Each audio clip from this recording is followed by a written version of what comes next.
You walk into a supermarket. Bright lights, clean aisles, endless choices. Milk for 220 rupees, bread for 150, eggs neatly stacked in perfect rows. Everything feels cheap, affordable, controlled. You grab a basket. A few essentials turn into a full cart. Snacks, drinks, maybe something you didn't even plan to buy. At checkout, your total flashes 6,840 rupees. You pause. How did that happen? Because in your mind, supermarkets are simple. They buy food, they sell food, they make a small profit, right? Wrong. The food is not the business. The shelf is the business. When you say supermarket, you think it's one thing. It's not. There are at least 4 completely different machines hiding under the same name. Low prices, thin margins, massive volume. Think. Bulk selling, minimal decor, efficiency obsession. Higher prices, better experience, imported goods. You're not just buying food, you're buying identity. Everything under one roof. Food, electronics, clothes. The goal? Keep you inside longer. Small, expensive, fast. You're paying for time, not products. Same word, completely different economics. You think you're buying groceries, but let's break your cart down. That 220 rupee milk? You're not paying for milk. You're paying for refrigeration running 24/7, rent in a high-traffic location, logistics from farm to warehouse to store, staff salaries, wastage from expired products, electricity, packaging, inventory risk. And then there's the invisible layer, placement psychology, eye-level shelves, end caps, impulse zones near checkout. Those aren't random, they're engineered. Because supermarkets don't just sell products, they sell attention. Let's say you want to open a supermarket, not a small shop, a real one. Here's what it actually costs. Rent, prime location, 500,000 rupees per month. Store setup, shelves, lighting, fridges, 15 to 25 million rupees. Initial inventory, 10 to 20 million rupees. Staff salaries, 15 to 25 employees, 1.2 million rupees per month. Electricity, 300,000 rupees per month. Licenses, systems, POS, 2 to 5 million rupees. Total startup, 30 to 60 million rupees. That's before you sell a single item. And here's the scary part. Your average profit margin on groceries, 2% to 5%. That's it. Let's track one product, a simple chocolate bar. Factory makes it for 50 rupees. Distributor buys it at 60 rupees. Supermarket buys it at 70 rupees. You buy it at 100 rupees. Now here's what you think. Supermarket makes 30 rupees. Easy. Wrong. Out of that 30 rupees, rent eats a chunk. Electricity eats a chunk. Staff eats a chunk. Wastage eats a chunk. Real profit? Maybe 3 rupees to 5 rupees. That's it. So why even sell it? Because the chocolate bar isn't the business. The shelf is. Brands pay supermarkets to be placed. Eye-level shelf placement, end-of-aisle displays, promotional spots. These are called slotting fees. A big brand might pay 500,000 rupees to 5 million rupees per year per product placement. Now multiply that by hundreds of brands. This is the real engine. And then there's another layer, supplier rebates. If a supermarket sells high volume, they get cash back from suppliers.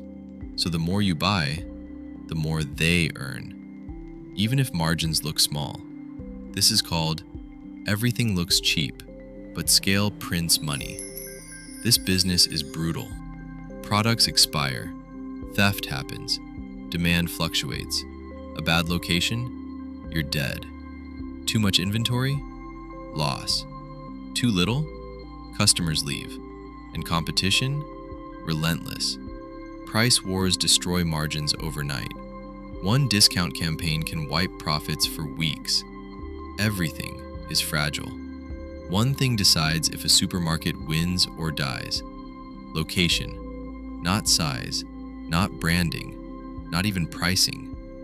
Foot traffic. A store in the wrong area doing 200,000 rupees per day versus a prime location doing 2 million rupees per day.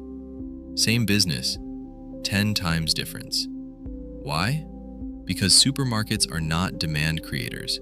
They are demand capture machines. You don't create hunger, you capture it.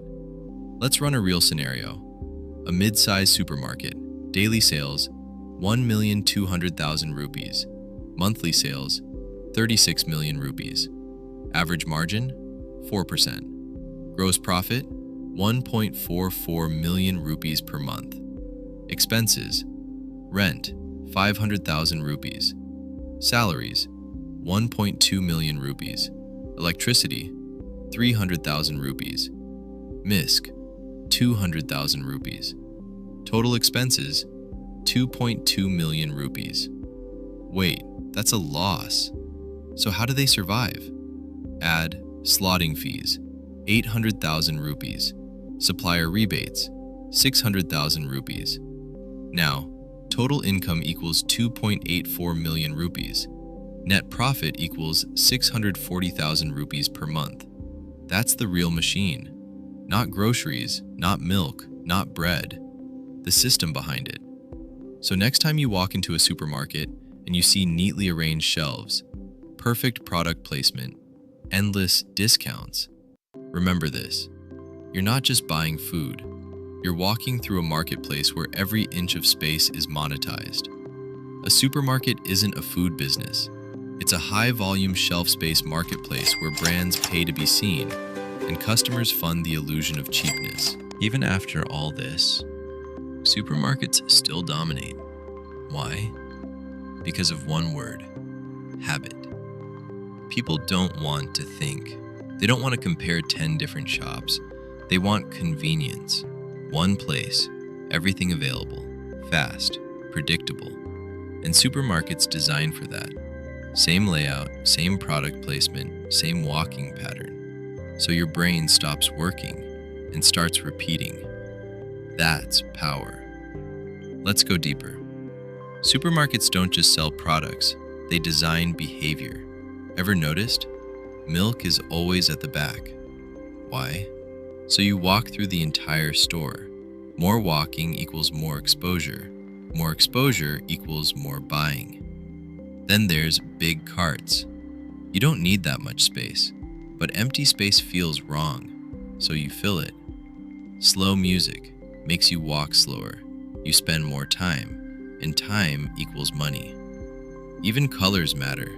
Red equals urgency. Yellow equals attention. Green equals freshness. Nothing is random. Everything is engineered.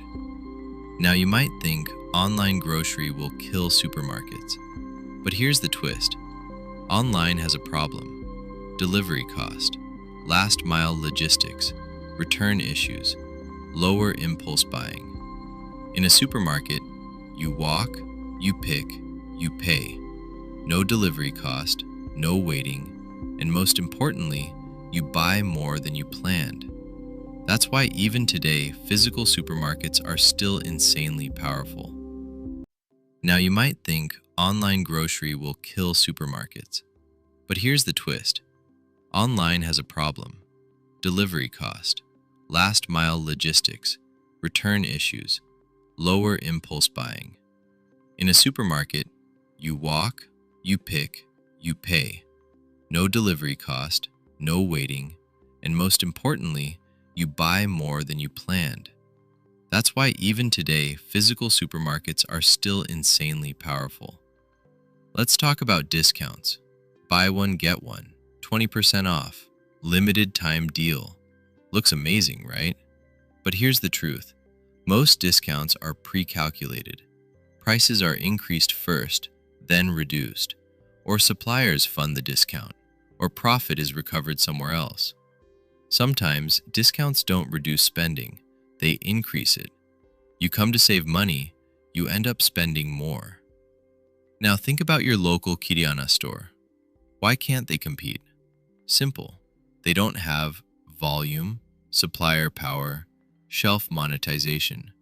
They buy at higher prices, sell at smaller margins, no slotting fees, no rebates. So their business model is weaker.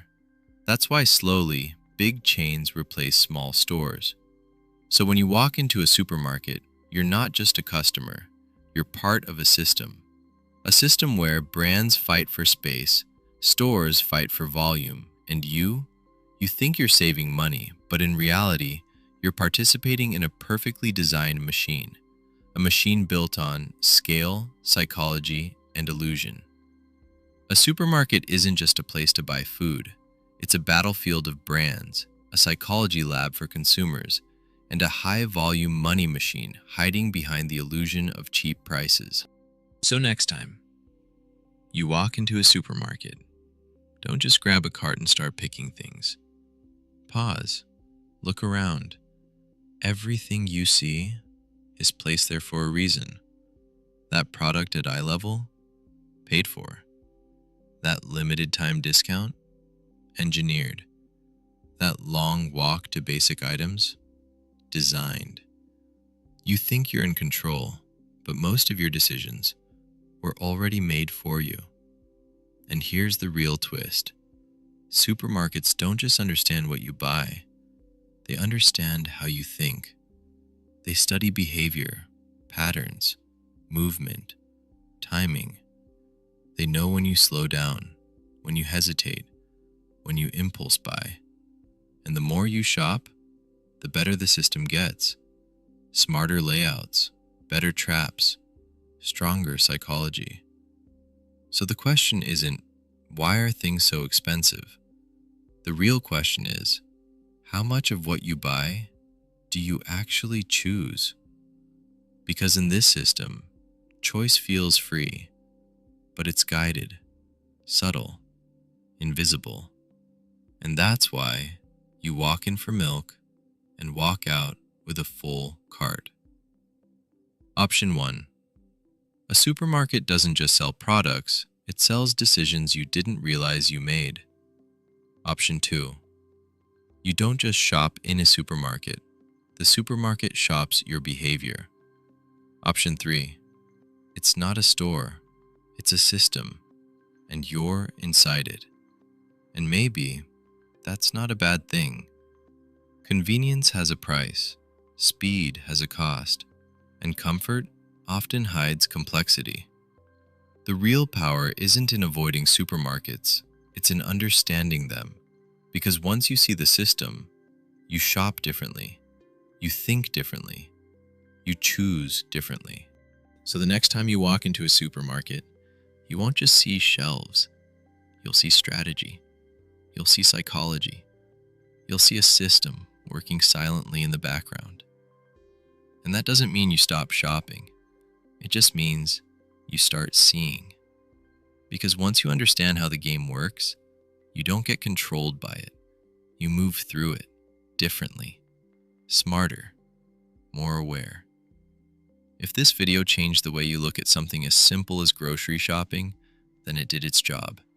Subscribe for more videos that break down everyday systems so you can see what most people never notice.